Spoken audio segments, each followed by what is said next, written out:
Comme promis, je vous présente la première vidéo dédiée à la prise en main d'Excel. Je vous rappelle que j'ai créé une playlist qui s'appellera Excel pour débutants. Lors de cette première vidéo, nous apprendrons l'environnement de Microsoft Excel et des petits calculs à maîtriser. Je vous rappelle également que Excel est incontournable dans le monde de l'entreprise. Allons voir Excel. Comment est-ce qu'on ouvre? Donc la première étape, c'est de taper sur la barre de recherche Excel pour avoir Excel et vous allez voir Excel que vous pouvez directement double-cliquer pour l'ouvrir. Là, j'ouvre Excel. Ok, voici Excel qui s'ouvre là. Ok, donc je vais fermer d'abord et je reviens. Pour une deuxième option, c'est d'avoir Excel sur la barre de menu. Et comment est-ce qu'on peut l'avoir en même temps juste à côté. Donc qu'est-ce que vous faites? Vous tapez la même chose, Excel, et quand ça va venir, vous allez devoir l'épingler. C'est-à-dire vous faites clic droit et épingler sur la barre des tâches. Donc une fois là-bas sur la barre des tâches, il est épinglé pour toujours. Donc désormais, si vous voulez ouvrir Excel, il ne faites que double-cliquer seulement sur l'icône de Excel sur la barre de menu. Donc ici, nous allons prendre un nouveau classeur. Une fois prenez un nouveau classeur, ici, par défaut, Excel donne comme nom classeur 1. Classeur 1. Et vous allez voir ici le menu. Et là, menu accueil, menu insertion, mise en page, formule et tout. Et là, nous avons le ruban. Et chaque menu a un ruban de là à là. Et chaque ruban a un groupe, tel que les groupes police, groupe alignement, nom, style, cellule. Et quand vous prenez l'insertion, vous allez voir ici tableau, illustration, graphique, ainsi de suite, comme ce qu'on avait vu auparavant avec Microsoft Word. Donc, juste en bas, vous allez voir ici les feuilles. Donc, en Excel, on parle de feuilles. Donc, d'abord, c'est un classeur.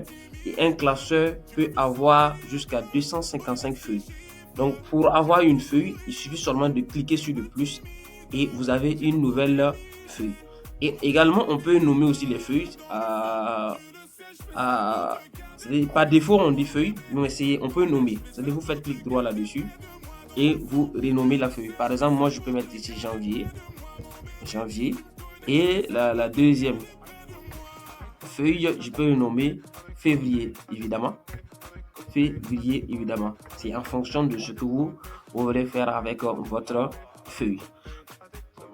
On va parler également aussi, on va parler surtout sur les feuilles, on peut parler également aussi des couleurs, c'est-à-dire vous pouvez mettre des couleurs, comme je le disais, on va faire en même temps tout.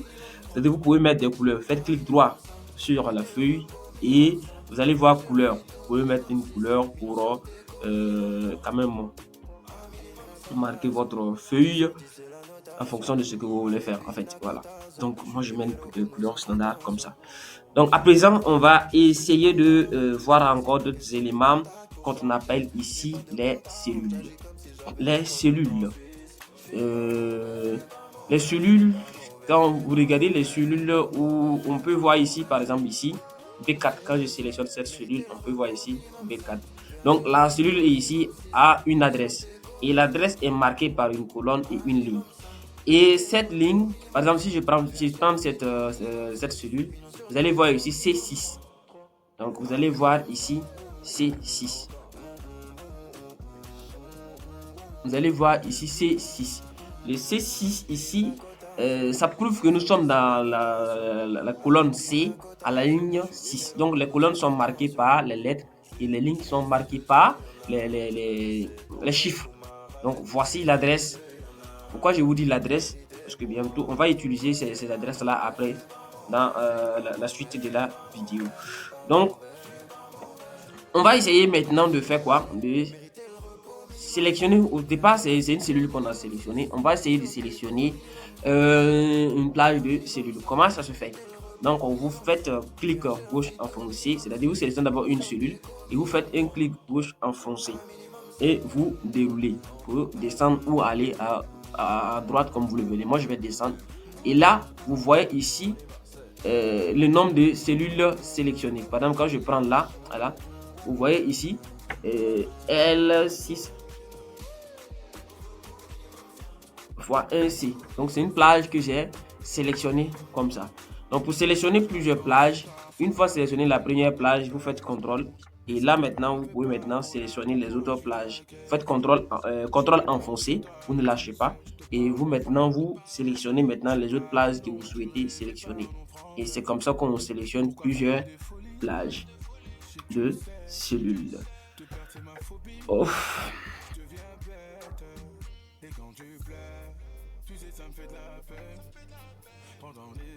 Donc, comme je le disais, on va essayer de zoomer les cellules. Vous voyez, j'arrive à zoomer les cellules. Il y a deux manières de zoomer les cellules. Regardez ici la barre. La barre, ici, vous allez voir ici le zoom ici, où il y a plus et moins. Donc, vous pouvez prendre ces plus ou moins là pour zoomer les cellules ou pour dézoomer les cellules. Comme aussi, vous pouvez utiliser aussi qu'on appelle la roulette de votre souris pour zoomer vos cellules. Donc, vous avez deux possibilités de zoomer. C'est-à-dire, si c'est le souris que vous allez utiliser, maintenez d'abord contrôle et puis vous essayez maintenant de zoomer ou bien de dézoomer. Donc, voici comment est-ce qu'on zoome et on dézoome les cellules. À présent, on va parler également de la barre de formule. C'est cette barre-là qu'on appelle la barre de formule. Vous allez voir ici que c'est une fonction, insérer une fonction. Donc, c'est là qu'on appelle la barre de formule. Et qu'est-ce qu'on fait la barre de formule? C'est-à-dire, si je sélectionne la cellule C3, dans la barre de formule, je peux écrire quelque chose, par exemple mon nom. J'écris mon nom. Vous voyez? Donc, c'est écrit. Donc, à partir de la barre de formule, on peut insérer. C'est-à-dire, je sélectionne ici, je peux écrire, par exemple, des chiffres. Voilà.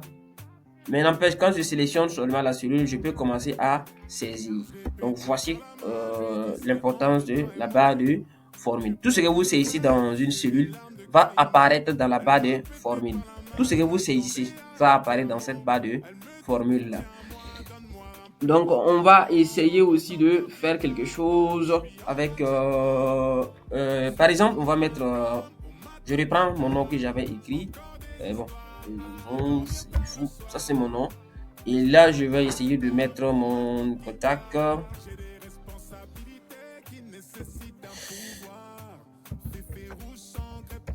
Ok.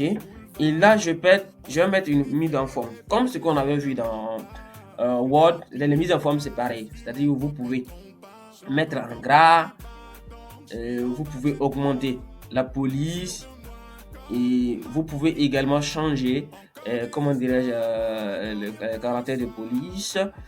Et qu'est-ce que vous pouvez faire encore? Vous pouvez changer même la couleur. Et qu'est-ce que vous pouvez faire? Vous pouvez même également aussi donner une couleur sur le thème, c'est-à-dire la cellule exactement.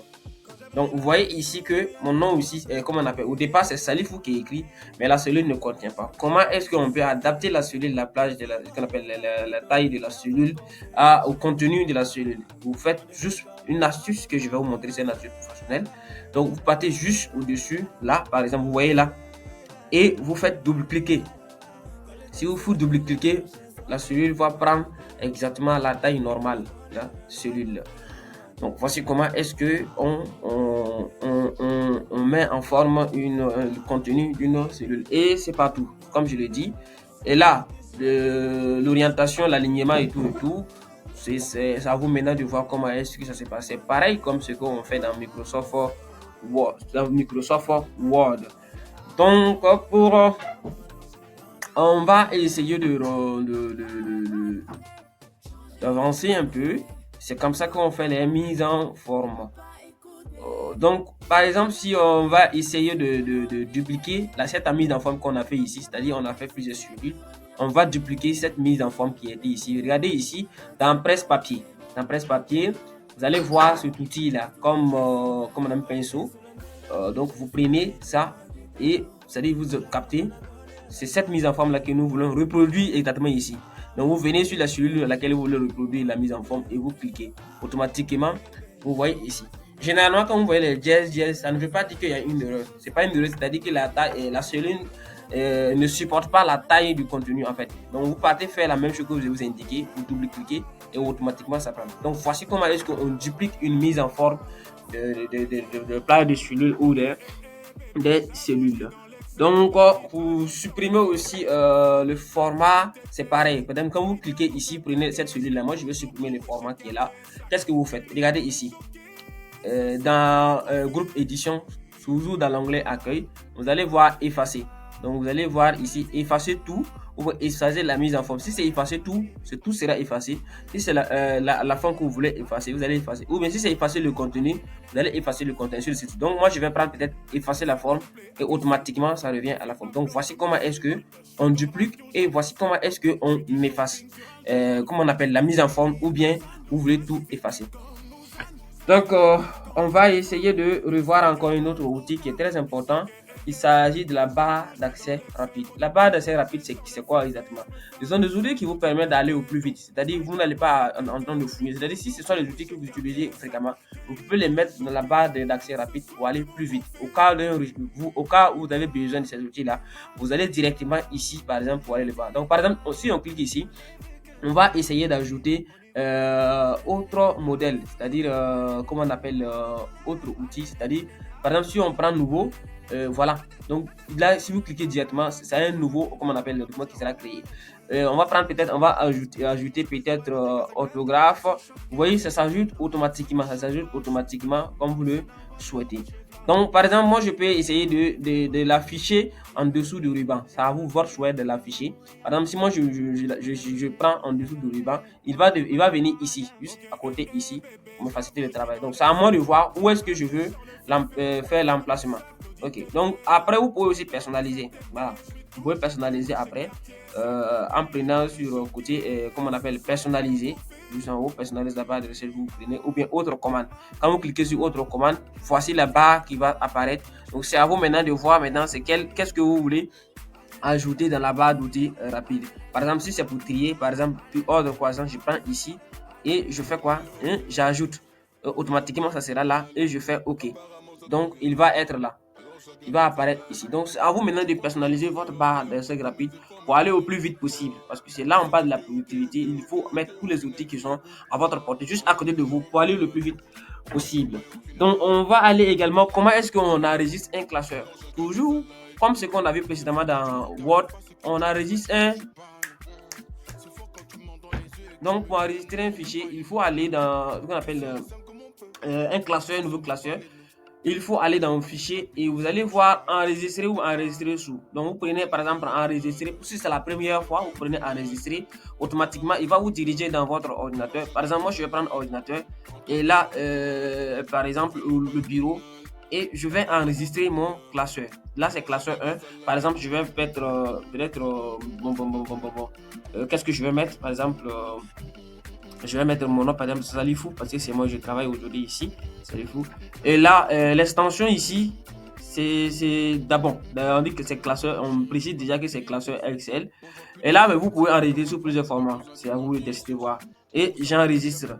Une fois enregistré, moi si je passe sur mon bureau, je vais voir ici Salifou qui est enregistré.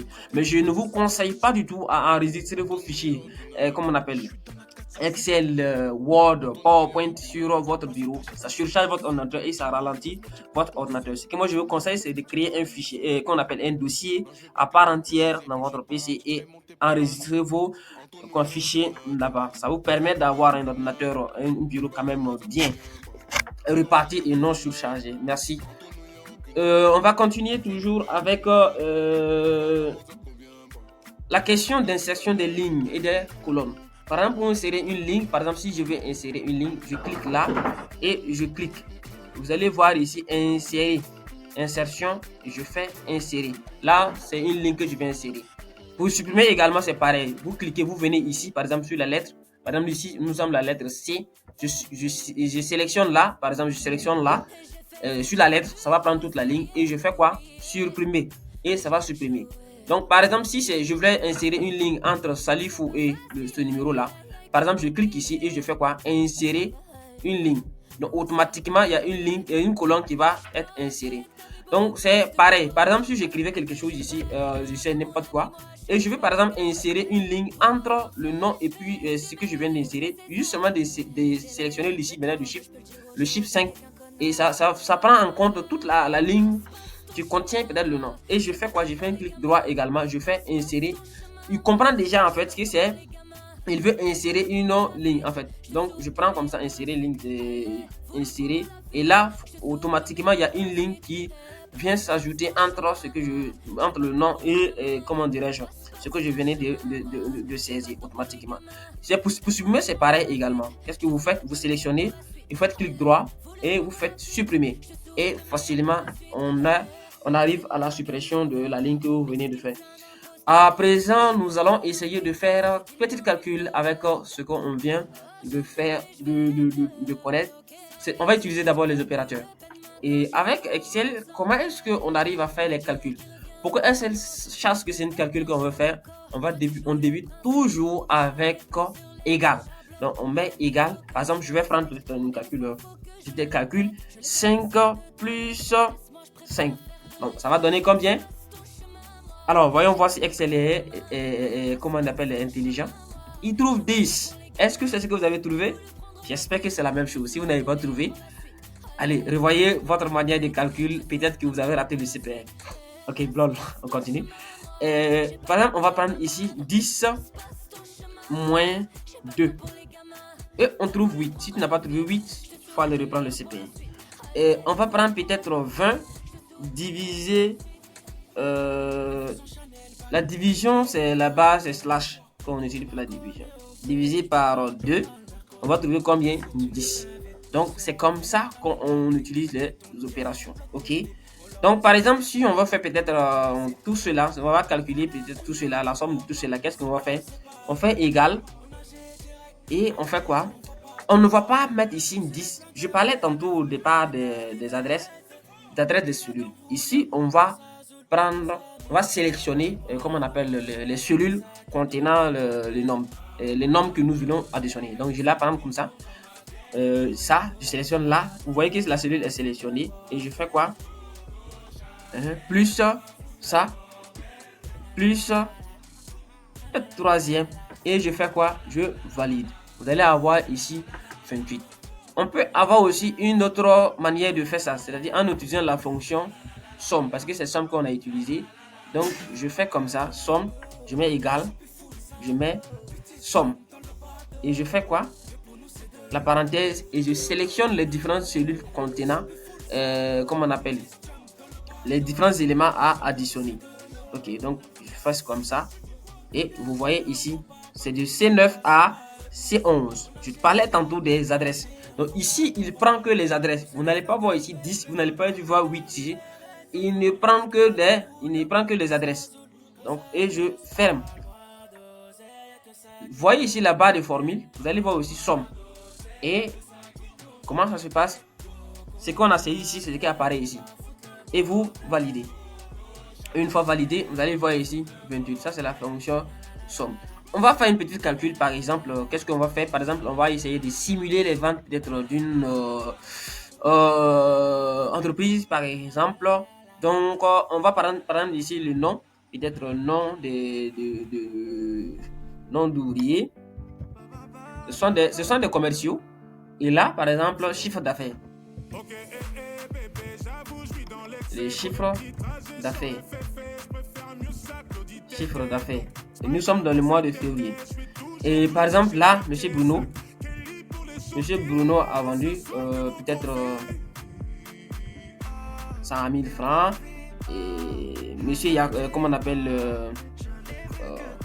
Cabri a vendu, Monsieur a conduit, comment on appelle, 230 000 francs. Et Monsieur Lee a vendu 1 400 francs, c'est un gros 6. On va prendre, comment on appelle, Ada. Ada a vendu. Bon, je choisis comme ça au hasard, sans même tenir compte le nombre de vues. Et là, voici comment est-ce qu'il a fait. Donc, ce que nous allons faire ici, nous allons calculer peut-être la somme. La somme de tout ce qu'ils ont réalisé comme chiffre d'affaires. On va essayer de faire quoi? Le max, c'est-à-dire le nombre, comment on appelle, maximal. On va essayer de faire le nombre maximal, la moyenne. Chacun a envoyé en moyenne combien? La moyenne.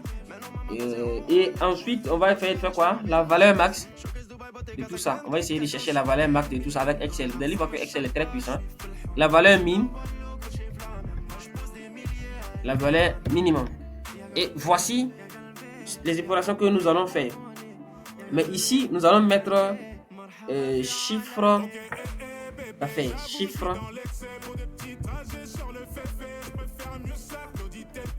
Chiffre d'affaires.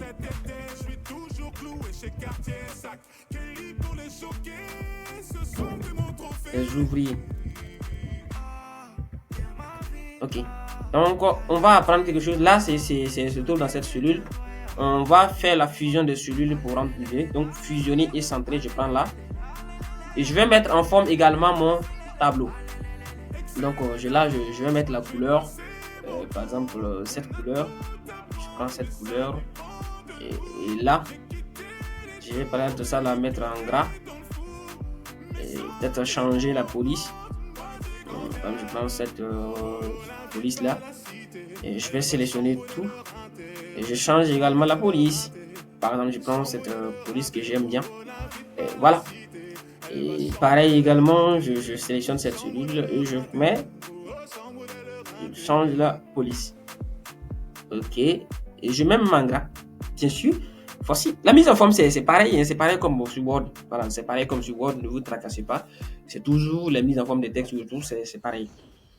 Ici, nous allons calculer ici la somme. Qu'est-ce que nous allons faire pour calculer la somme? Nous avons vu ici, on va utiliser tout simplement, on va écrire tout simplement égal somme. J'ouvre la parenthèse et je sélectionne. Et je sélectionne du début jusqu'à la fin. Et je fais quoi? Je ferme et je calcule. Vous allez voir ici, là, calculer la somme totale. Donc, ne vous tracassez plus à faire vos différents calculs. Excel peut vous aider à faire les calculs. La moyenne, c'est simple. J'écris égal, je fais moyenne. Une fois que je commence à écrire moyenne, je vois ici, la formule sort déjà, moyenne. Qu'est-ce que vous faites? Double-cliquez seulement, 2 clics là-dessus et automatiquement, c'est sélectionné. Et qu'est-ce que vous allez faire? Vous allez sélectionner tous ces éléments-là. Mais ne sélectionnez la somme qu'on vient de calculer. Non, ne sélectionnez pas ça. Donc, sélectionnez le chiffre d'affaires des ouvriers seulement. Il va vous donner la moyenne. En moyenne, combien est réalisé en moyenne? Ok. La valeur max, c'est pareil. Vous faites max. Et max, voici max qui est là. Vous sélectionnez max. Et vous sélectionnez du début jusqu'à la fin. C'est-à-dire les chiffres d'affaires et non la somme et la moyenne qu'on vient de calculer. Et ils ne sont pas concernés. Donc valeur max, voici ça. Et valeur min. Et là, vous mettez seulement min. Égal d'abord min. Et faites ça min. Et vous sélectionnez du début jusqu'à la fin. Et vous validez. Pourquoi on utilisait, comment dirais-je, j'essaie d'utiliser quand même les références. Par exemple, si je change ici, je modifie ici. Vous allez voir que automatiquement ici va modifier. Par exemple, je mettais 2 ici. Et là, vous voyez, tout a modifié ici. Donc, c'est comme ça que on demande d'utiliser les qu'on appelle les adresses des cellules et non les coordonnées des cellules. On va mettre en forme maintenant notre tableau. Ici, ça doit être, comme on appelle, en argent. Donc, je sélectionne là et je pars ici. Vous voyez ici, standard. Standard. Vous allez voir ici le dollar. Moi, je vais prendre ici et je prends par exemple le dollar canadien. Et vous voyez, donc ça se met en argent automatiquement. Donc, je prends ici, là. Donc après vous pouvez changer et chercher à avoir, comment dirais-je, tous les différents types de monnaies que vous voulez. vous souhaitez. Par exemple, là, comme ça, je sélectionne tout, je pars dans comptabilité, standard, la monnaie. Et là, je peux cliquer ici pour chercher la monnaie que je veux. Voilà, je clique ici, là, là-bas, cette barre-là. Et vous allez voir ici le symbole. Au niveau des symboles, vous allez maintenant dérouler maintenant pour chercher maintenant le symbole que vous souhaitez. Je suis dans un pays où on bouffe le franc CFA. Voilà, franc CFA Côte d'Ivoire, je prends. Et le nombre de décimales après la virgule, non, je ne veux pas de décimales parce que les décimales ne sont pas très importants pour nous. Je supprime tous les décimales, je mets 0 et je valide. Donc tout ça là, ça va devenir en franc CFA. Pour la mise en forme de notre tableau, c'est ce que je disais, vous pouvez sélectionner là, par exemple là, et vous encadrez par exemple là, là, là. Je vais essayer d'encadrer avec ça. Ici, vous prenez peut-être bordure épaisseur encadré, vous voyez. Donc, je prends ici également aussi. Je peux faire la même chose, pareil. Bordure, oui, pareil. Ici également, je fais pareil. Je fais pareil. Je peux même changer la couleur du contenu. Alors, je fais comme ça. Et là, je fais comme ça. Donc, nous sommes à la fin de notre première vidéo de la playlist Excel pour débutants. J'espère que vous avez aimé. Laissez en commentaire toutes vos inquiétudes, vos incompréhensions sur cette nouvelle vidéo et je serai avec vous pour répondre à toutes vos inquiétudes. J'espère que vous avez aimé la vidéo. Ne manquez pas, abonnez-vous et activez la cloche pour plus de notifications et de nouvelles vidéos en cours. Merci et excellente journée à vous.